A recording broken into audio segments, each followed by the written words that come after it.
Iya. Bismillahirrahmanirrahim. Assalamualaikum warahmatullahi wabarakatuh. Waalaikumsalam warahmatullahi wabarakatuh. Seperti itu. Nah, di titik ini orang tidak tahu bahwa dia itu menjalankan karena Allah apa tidak tahu. Tetapi disinilah kita mulai harus memahami bahwa pada saat dia itu menceritakan, ayah saya hajikan, ibu saya hajikan, adik-adik saya hajikan, ini ngomong sama siapa? Dan itu pun dia cerita itu ditanyain atau enggak. Kalau dia ditanyain, itu dulu ayahmu kan saya tahu sudah haji. Siapa yang menghajikan? Ini orang kalau dia taat, dia nggak akan jawab, dia akan cerita yang lain. Silent ya. Dia nggak akan jawab. Oh, cerita haji nakutin. Udah, kita cerita apa? Ada nggak warung bakso yang enak? Dia akan mencoba mengalihkan.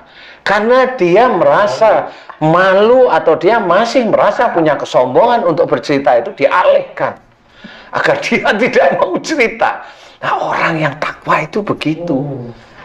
Nah, kadang-kadang orang nggak ada yang tanya, dia ngomong malah. Kan itu. Atau ada yang bilang begini, Ustaz, ini kan hanya tasyakur nikmat. Barangkali jadi motivasi gitu. Ya boleh.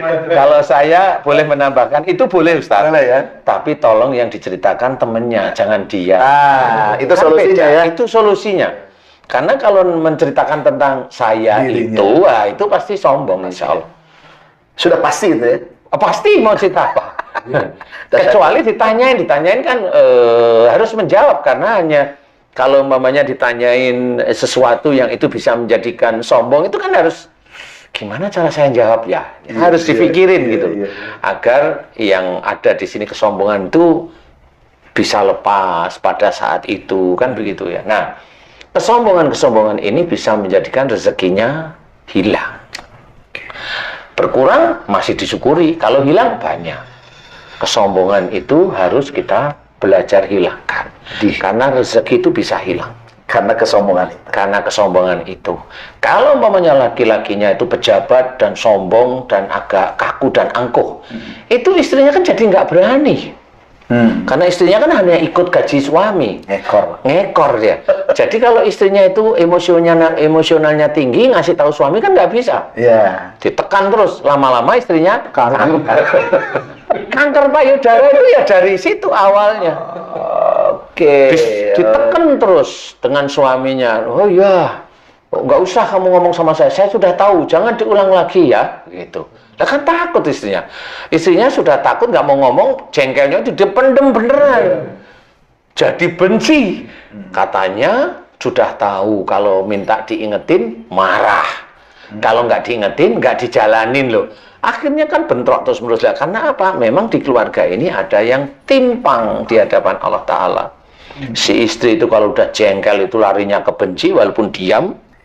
Dan tidak mau ngomong lagi dengan suami. Jadi istilahnya bersumpah, wah aku nggak mau ngomong lagi kepada suamiku mamanya.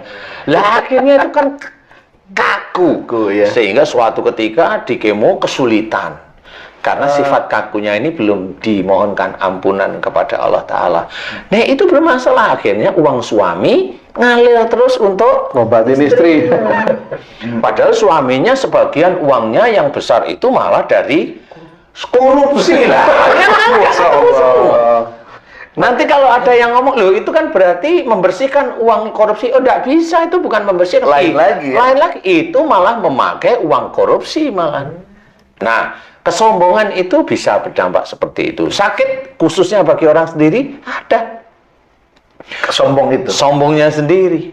Kalau sombongnya ini kan ada grade-grade-nya Ustaz. Kalau umpamanya dia sombong, saya nggak perlu dibantu orang tua saya. Orang tua dia bilang, saya nggak perlu dibantu orang tua saya. Mampu. Karena saya mampu. Nah itu kan bersumpah. Padahal lupa. Lah kamu itu dulu itu dari bayi dalam kandungan, lahir disusuin sama orang tuamu. Dibantu siapa? Dari kecil disekolahin sampai lulus. Orang tua.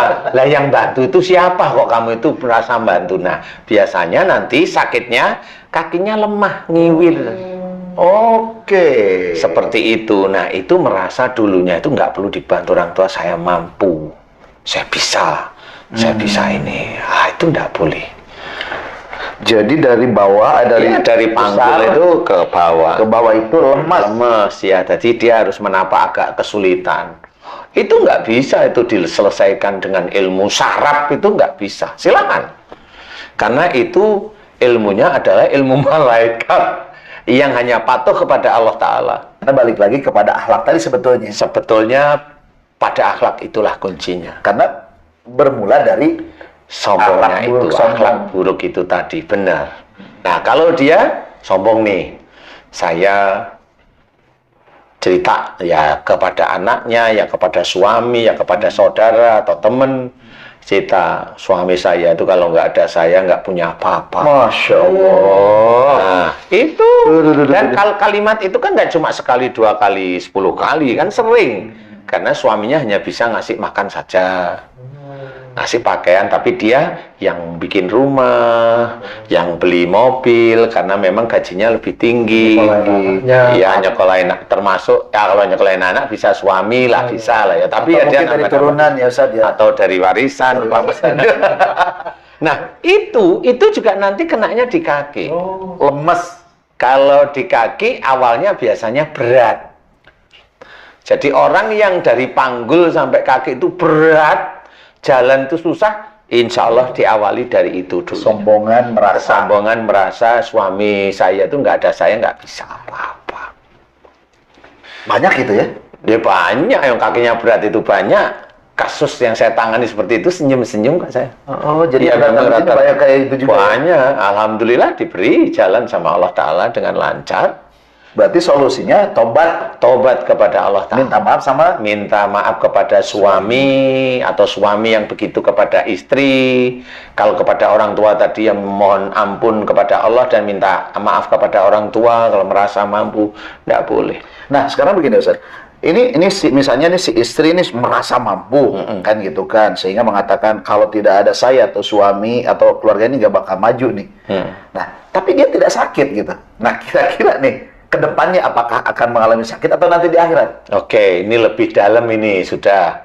Jadi sakitnya itu kan tidak mendadak, Ustadz.